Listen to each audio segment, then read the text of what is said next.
जय श्री श्याम हारे के सहारे की जय हो।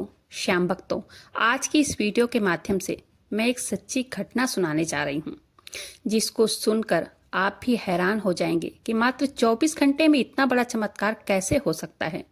लेकिन जहाँ बाबा श्याम हैं, वहाँ कोई भी चीज़ नामुमकिन हो ही नहीं सकती है। आज की जो चमत्कार की कहानी है वो राजस्थान से आई है।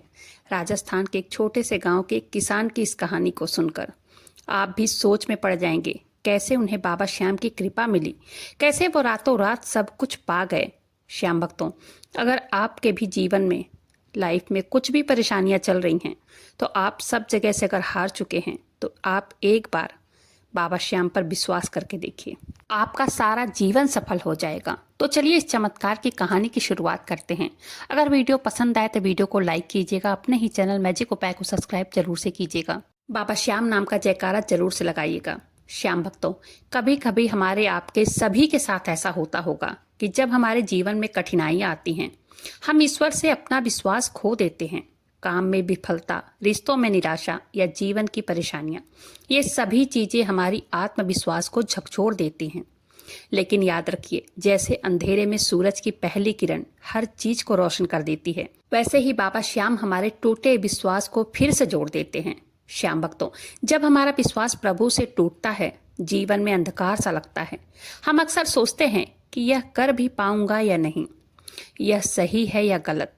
लेकिन हमें इस समय एक बात हमेशा याद रखनी चाहिए, आज हालात कितने भी कठिन क्यों न हो, लेकिन हम बाबा श्याम के भरोसे मजबूत बन सकते हैं। हार नहीं माननी है, बस बाबा श्याम पर आंख बंद करके भरोसा करना है। श्याम भक्तों, आज की यह कहानी भी ऐसे ही एक व्यक्ति की है जो अपने जीवन में निराश हो गए थे, हार गए थे, यहाँ तक कि वो आत्महत्या तक की सोचने लग गए थे। लेकिन फिर बाबा श्याम का चमत्कार उनके जीवन में हुआ। आज की यह कहानी सुनील जी ने राजस्थान से भेजी है, जहाँ हर घर में बाबा श्याम पूजे जाते हैं।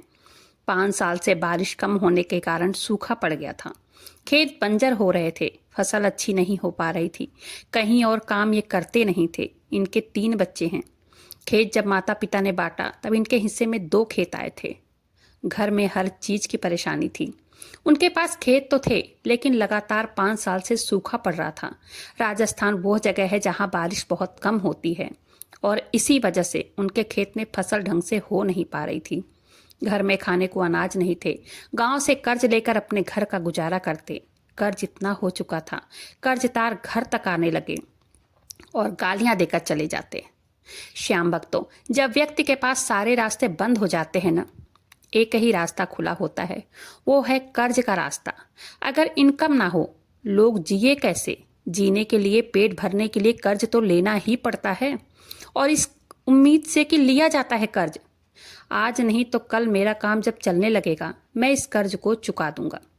लेकिन फिर होता क्या है, कर्ज का बोझ किसी व्यक्ति के एक बार अगर सर पे लग जाता है ना, तो एक कर्ज को उतारने के लिए दूसरा कर्ज, दूसरा कर्ज उतारने के लिए तीसरा कर्ज, और इसी तरह से कर्ज का बोझ इतना ज्यादा बढ़ जाता है कि व्यक्ति उसी चक्रव्यूह में फंस कर रह जाता है। और यही हुआ इनके साथ। ये भाई कहते हैं, बच्चे भूख से रोते, जब खाने को घर में अनाज न होता, बच्चे भूख से रो रो कर सो जाते। सुनील जी लाचार थे, क्योंकि वो किसान थे, उनके पास कोई और उम्मीद थी ही नहीं जिससे अपने बच्चों की भूख को वो मिटा सकें। एक रात ये भाई कहते हैं, मैंने ठान लिया कि अब जीवन जीने का कोई अर्थ है ही नहीं मेरे पास, क्योंकि जब मैं अपने बच्चों को भूख से बिलखते देखता हूँ, उन्हें रोते हुए देखता हूँ, मेरा दिल बैठ जाता है। आधी रात तक यही सोचने में बिता दिया उन्होंने कि कल जाकर रेल की पटरी पर अपने प्राण त्याग दूंगा। तब ऐसे ही सोचते सोचते आधी रात बीत गई थी। उन्होंने सोचा कि एक बार जाकर अपने खेतों को जी भर के देख लूं, क्योंकि उनको अपने खेतों से बहुत लगाव था। ये भाई कहते हैं, आधी रात को निकल पड़े अपने खेतों की तरफ। पूरे गांव में सन्नाटा पसरा था। सुनील जी अकेले चले जा रहे थे। इन्हें वहीं खेतों के रास्ते में एक जगह से रोशनी आते हुए दिखी। बाबा श्याम के कीर्तनों की आवाज आते हुए इन्होंने सुनी। इनके कदम अपने आप ही उस रोशनी की तरफ बढ़ने लगे। वहां जाकर देखते हैं, 8 से 10 लोग बाबा श्याम का जागरण कर रहे थे, उनके भजन कीर्तन कर रहे थे। वहां वो ना चाहते हुए भी सुनील जी वहां कीर्तन में सबसे पीछे जाकर बैठ जाते हैं। सुनील जी भजनों में बैठे बैठे खो गए। सुनील जी रोते हुए बाबा श्याम से कहने लगे, हे बाबा श्याम, अगर आप सचमुच में हैं, जीवित हैं अगर, और अगर कलयुग के राजा हैं आप, हारे का सहारा हैं, तो मेरी पीड़ा सुन लीजिए। मेरी पीड़ा तो फिर भी एक बार आप नहीं सुनोगे तो भी चलेगा, लेकिन जब मैं अपने बच्चों को भूख से बिलखते हुए देखता हूँ, मेरी आत्मा कांप जाती है। बाबा श्याम से बात करते करते रोते रोते न जाने इनको कब नींद आ गई। इनको पता ही नहीं चला। सपने में देखते हैं एक दिव्य प्रकाश में एक व्यक्ति इनके पास आकर कहते हैं, तू परेशान मत हो, मैं बैठा हूँ। इन्हें एक व्यक्ति आकर झकझोरता है और कहता है कि भजन कीर्तन समाप्त हो गया है, प्रसाद ले लो और अपने घर जाओ। ये उनसे कहने लगे, मैं इतना अच्छा सपना देख रहा था, बाबा श्याम को मैं सपने में देख रहा था, आपने मुझे उठा क्यों दिया? मुझे उनसे बहुत सारी बातें करनी थी, उन्हें अपने घर की सारी परेशानियां बतानी थी, आपने मुझे क्यों उठा दिया? वो व्यक्ति इनसे कहते हैं, क्या हुआ? मैं तो प्रसाद देने के लिए उठाया था, मैंने सोचा सब अपने अपने घर चले गए हैं, तुम क्या बात कर रहे हो? सुनील जी उन्हें सब कुछ बताया।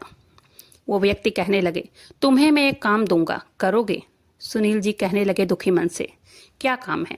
तब वो सेठ इनसे कहने लगे, यहाँ से 3 किलोमीटर की दूरी पर मेरे अनाज का एक गोदाम है, तुम्हें वहाँ रखवाली करनी होगी पूरी रात, मैं तुम्हें 10,000 रुपये महीना दूंगा।